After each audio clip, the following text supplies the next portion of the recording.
Pada kisah yang lalu diceritakan, Roro Angken yang terluka segera dibawa ke Padepokan Gua Larang diserahkan pada Hyang Resi Wanayasa. Karena racun yang sudah sedemikian jauh masuk ke dalam pembuluh darah penting dekat jantung, Resi Wanayasa tidak berani menjanjikan kesembuhannya. Raden Purbaya yang baru beberapa saat tiba di Padepokan merasa tergerak hatinya untuk mempelajari ilmu olah kanuragan. Setelah menyatakan keinginannya, akhirnya ia diterima untuk dapat segera mempelajari ilmu olah kanuragan.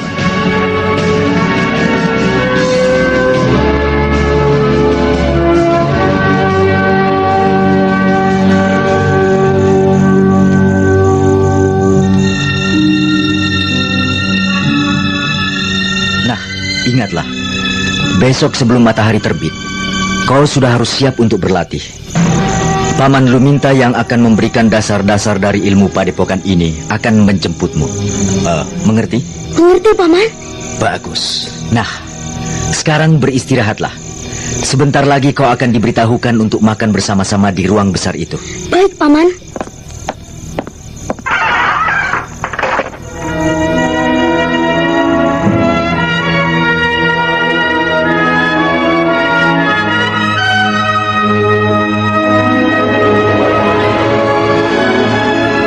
Raden Purbaya melonjak kegirangan dan menari-nari setelah Raden Setakeling meninggalkan kamarnya.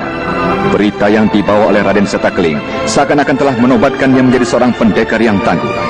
Demikianlah esok hari sebelum matahari terbit. Jika Raden ingin belajar bersama-sama dengan kakak-kakak angkatan pertama di sini, Raden harus giat untuk mengejar mereka. Mengejar ketinggalan Raden. Mereka sudah mulai sejak 2 bulan yang lalu, Raden. Ya, saya mengerti, Paman Luminta. Saya akan mencoba untuk berlatih sungguh-sungguh. Bagus. Nah, sekarang marilah kita mencoba untuk melatih daya tahan tubuh. Ayo, kita berlari mengitar.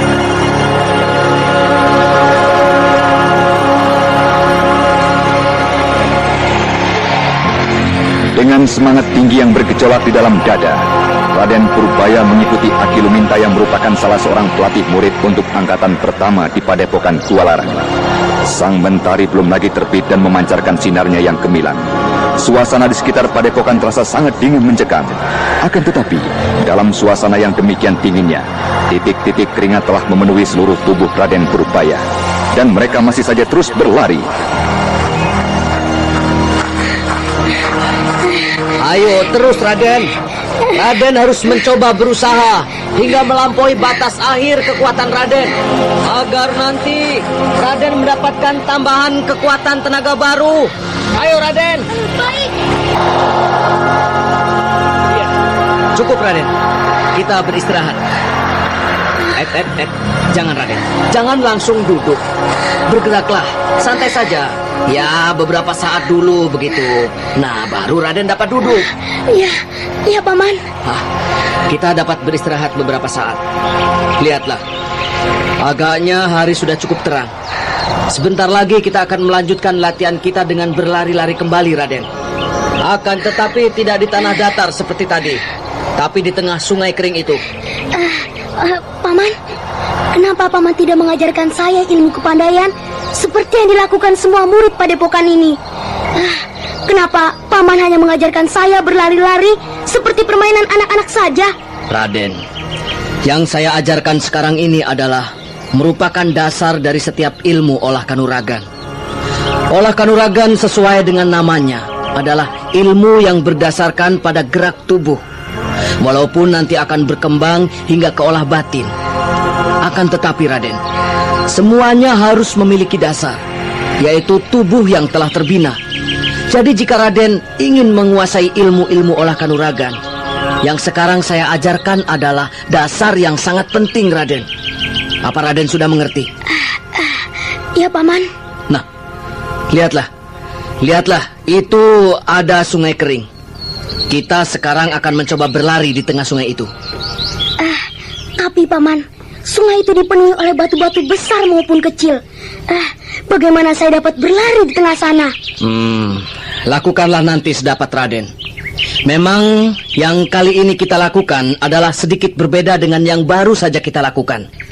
Lalu, kapan saya dapat berlatih ilmu olah kanuragan yang sebenarnya?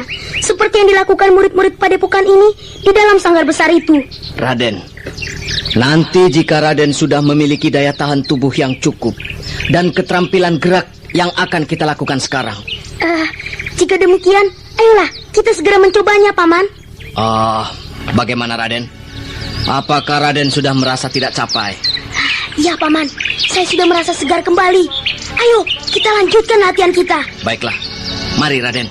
Hup, hiya, hiya. Ayo Raden, ikutilah Paman.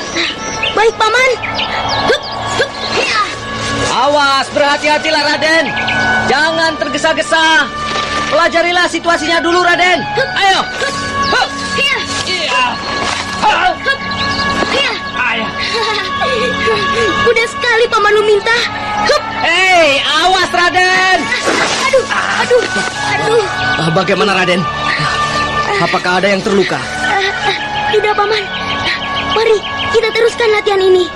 Mari Raden. Hup, Hiya. Dengan semangat yang dipaksakan, Raden Purbaya terus berlari mengikuti petunjuk dari Kiluminta. Beberapa kali Raden Purbaya terpleset jatuh. Akan tetapi hal itu tidak menjadikannya putus asa.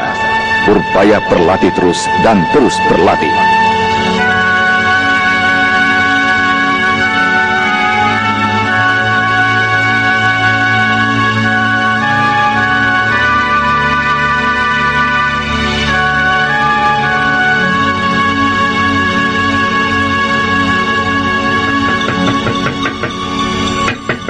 Ya, masuklah.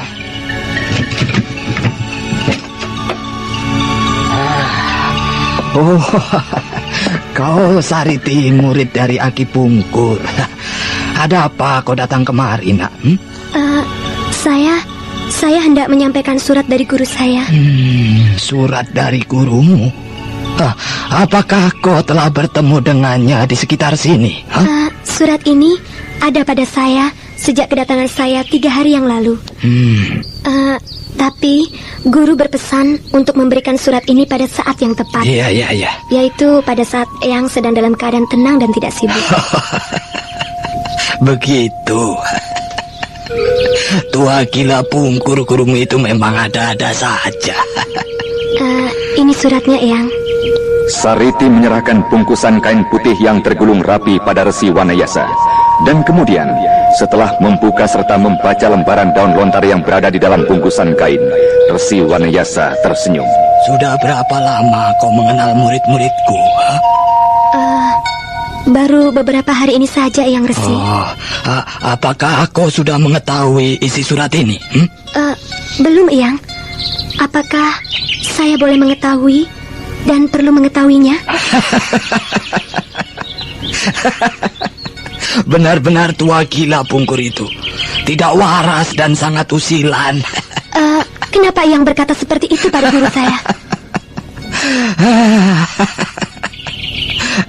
Sekarang, siapakah di antara murid-muridku yang kau kenal baik? Apa maksud Eyang Resi? Maksudku, siapa di antara ketiga orang murid laki-lakiku itu yang kau kenal dengan baik begitu? Saya baru mengenal mereka, Eyang. Kenapa? Gurumu menghendaki agar aku dan dia dapat mengikat tali kekeluargaan, begitu. Jadi guru saya? Iya. Dia ingin agar kau dapat menikah dengan salah seorang muridku, begitu. Keterlaluan. Guru benar-benar keterlaluan telah mempermainkan aku seperti ini. Sebentar. Dengarlah dulu, nak. Aku tidak menolak dan juga tidak menerima permintaan gurumu itu. Tapi kau sampaikanlah bahwa semua masalah itu aku serahkan pada kalian sendiri, ya. Karena ini memang adalah hak dan urusan kalian. Saya permisi, Eyang. Saya akan segera kembali. Iya, baiklah. Sampaikanlah salamku pada gurumu itu. Baik, Eyang.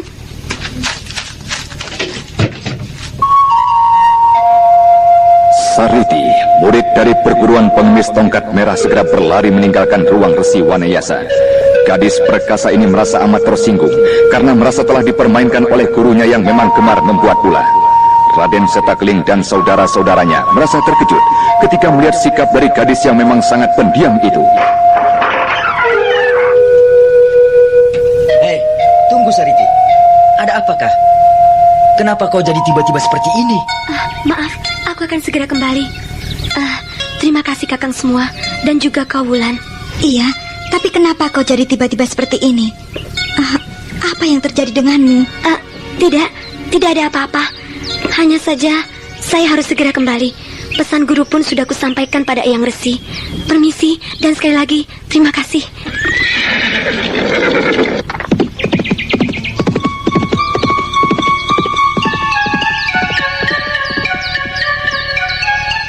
Pasti telah terjadi sesuatu dalam pembicaraannya dengan Eyang Resi. Aku akan menanyakannya. Kau ikutlah Adisaka.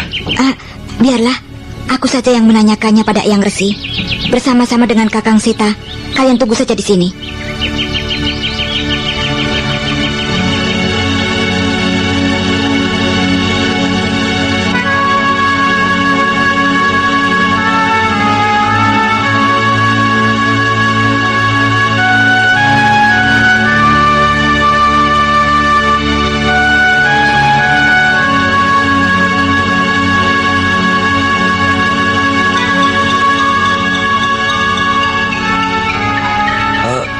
Sebenarnya lah masalah ini tidak ada hubungannya denganmu. Masalah ini adalah masalah kakang-kakangmu. Tapi masalah kakang-kakangku adalah masalahku juga. Iya. Sudahlah, kau boleh mengetahuinya. Parang Pungkur sahabatku itu mengendaki agar muridnya Sariti menikah dengan salah seorang muridku. Jadi maksud Eyang Guru? Ya, aku tidak langsung menerima dan tidak juga menolaknya.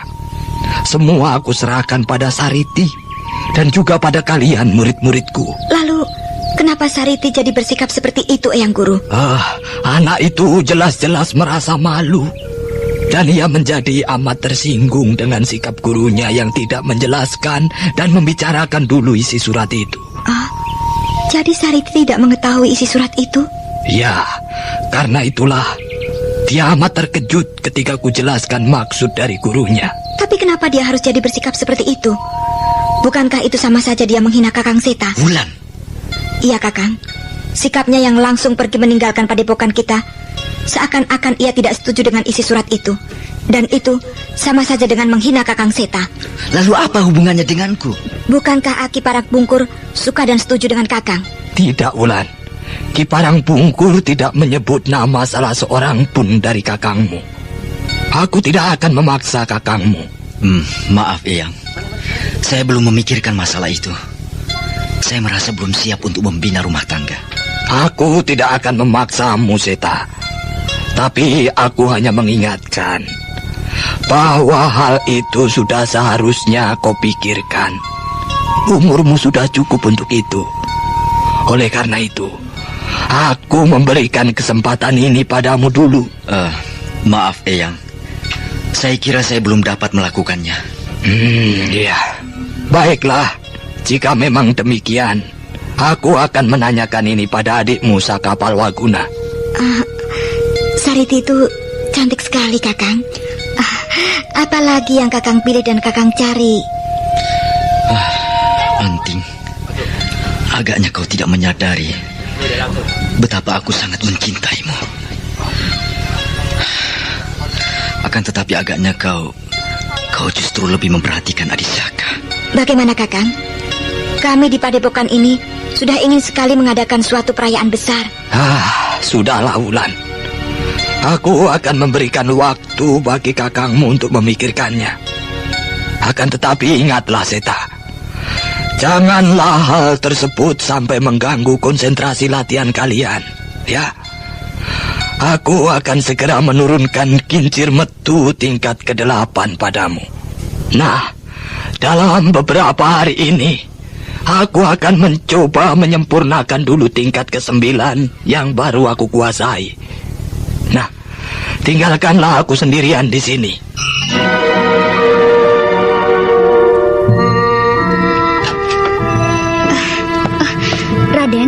masih berada di sini? Belum berangkat latihan? Bukankah tadi pagi Raden katakan sore ini akan latihan lagi? Bibi Cempaka dari mana? Dari menengok Ibunda Raden. Menurut Ibunda, mungkin besok Ibunda Raden sudah dapat dipindahkan ke dalam kamar kita ini. Wah, benarkah itu, Bi? Tadi pagi sehabis latihan, Ibu tidak bilang apa-apa pada saya. Ketika Bibi tiba di kamarnya, Eyang Resi baru saja selesai mengobatinya lagi. Mungkin Ibunda Raden baru saja mendengar dari Eyang Resi. Wajah Ibunda Raden kelihatan sudah cerah. Raden, ayolah. Nanti hari menjadi semakin sore dan kita tidak akan dapat berlatih di sungai itu, Raden. Kita harus cukup berlatih di sungai itu sebelum hari menjadi gelap. Paman Luminta, sebentar. Raden Purbaya tertidur dan saya lupa membangunkannya. Tapi kini dia sedang bersiap. Sebentar, Paman. Iya. Ayolah, Raden. Raden harus berlatih. Janganlah kecewakan Ibunda Raden. Bukankah Ibunda menghendaki Raden menjadi seorang pemuda yang tangguh seperti Paman Setakeling? Baiklah, saya akan pergi.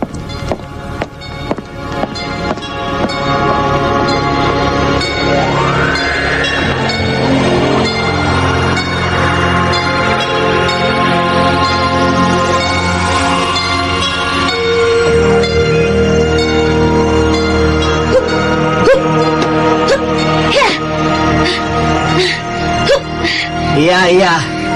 Cukup, Raden. Beristirahatlah. Hari sudah mulai senja, Raden.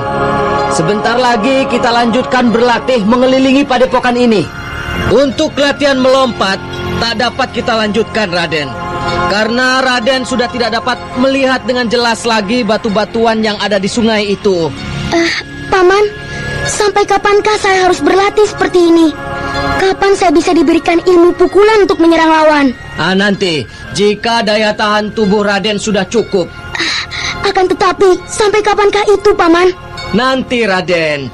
Jika Raden sudah dapat mengelilingi padepokan ini hingga 10 kali putaran tanpa henti.